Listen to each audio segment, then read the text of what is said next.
Dans cette présentation, nous allons voir comment calculer les efforts internes dans un treillis isostatique. Il est possible de calculer les efforts internes dans chacune des membrures d'un treillis isostatique en utilisant la méthode point par point que nous avons vue précédemment.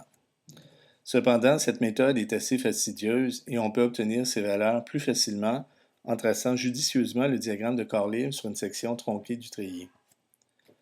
La méthode que nous allons voir ici est applicable si les trois conditions suivantes sont respectées.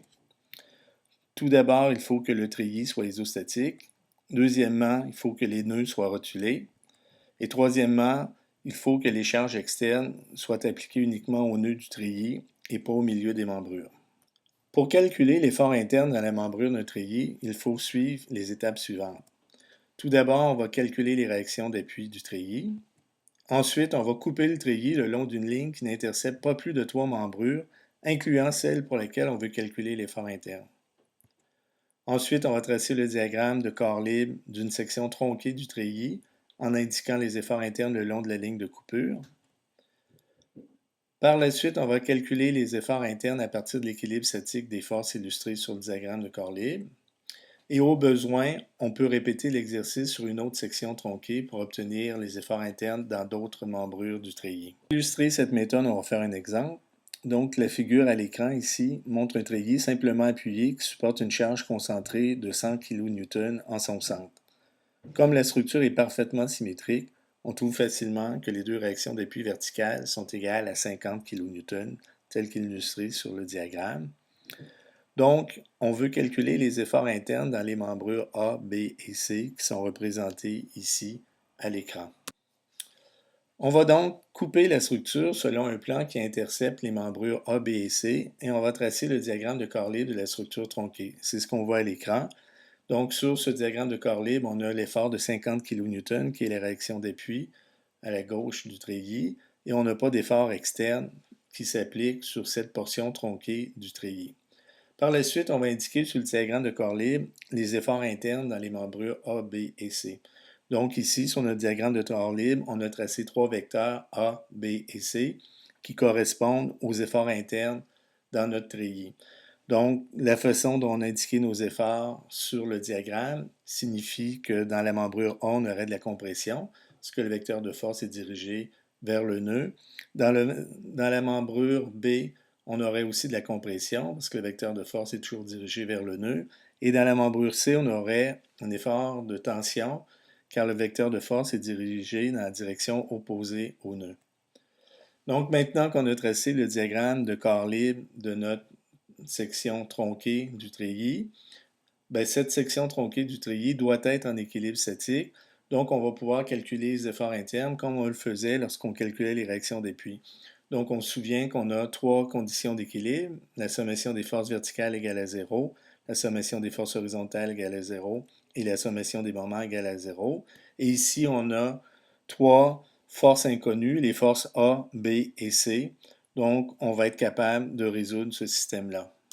On se souvient que lorsqu'on voulait calculer les réactions d'appui d'une structure, on commençait par faire la sommation des moments en un point qui se situait dans le prolongement des axes passant par deux réactions d'appui inconnues.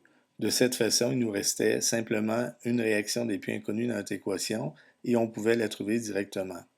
On va procéder exactement de la même façon lorsqu'on va vouloir calculer les efforts internes dans un treillis.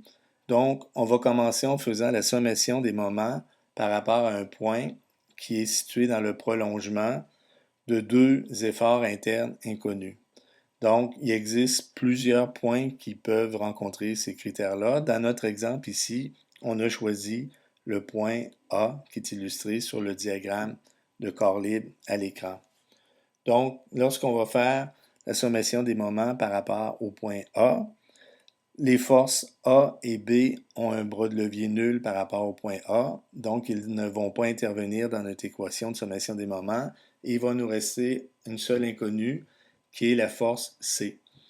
Donc, en faisant la sommation des moments par rapport au point A, on a notre réaction d'appui de 50 kN multipliée par son bras de levier de 2 mètres qui va créer une rotation dans le sens horaire par rapport au point A et qui va donc produire un moment négatif. C'est le premier terme de notre équation.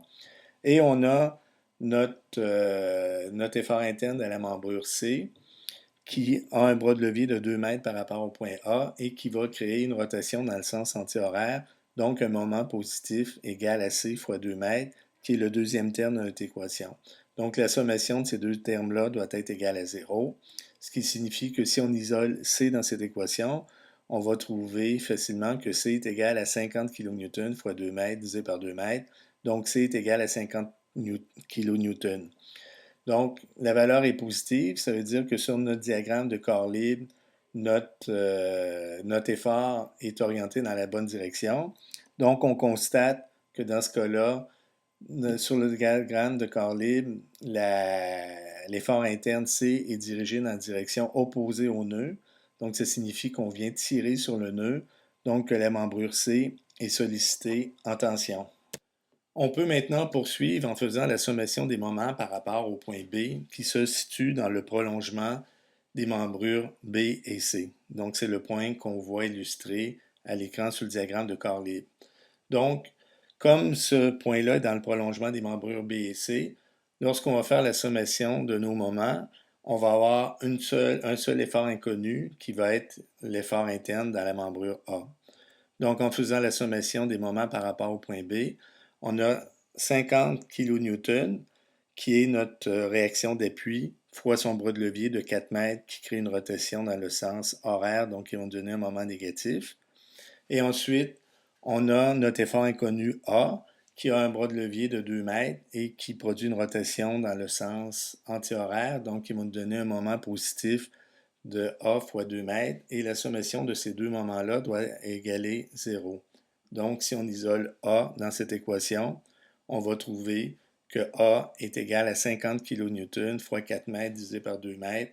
Donc, on trouve que A a une valeur de 100 kN. On peut maintenant trouver l'effort inconnu B en faisant la sommation des forces verticales sur notre section tronquée du treillis. Donc, la sommation des forces verticales est égale à 50 kN, notre réaction d'appui, plus la composante verticale de la force B, c'est-à-dire B fois sinus 45 degrés, puisque notre membrure B est inclinée à 45 degrés par rapport à l'horizontale. Et dans ce cas-là, on voit que l'effort inconnu n'a aucune contribution verticale. Donc, on note simplement que la sommation des forces verticales est égale à 50 kN plus B fois 45 degrés, sinus 45 degrés, et que ça doit être égal à 0. Donc, en isolant B, je vais trouver que B est égal à moins 50 kN divisé par le sinus de 45 degrés. Donc, B est égal à moins 70,7 kN. Dans ce cas-là, le signe négatif indique que la force B est orientée dans la direction opposée à celle qui est illustrée sur le diagramme de corps libre. On va donc corriger le diagramme de corps libre en conséquence pour représenter les efforts internes selon leur bonne orientation. Finalement, on va conclure que la membrure A est soumise à un effort de compression de 100 kN, que la membrure B est soumise à un effort de tension de 70,7 kN et que la membrure C est soumise à un effort de tension de 50 kN. Si on voulait obtenir les efforts internes dans toutes les membrures du treillis, en fait, on pourrait simplement répéter l'exercice sur d'autres sections tronquées jusqu'à ce qu'on ait obtenu toutes les valeurs souhaitées.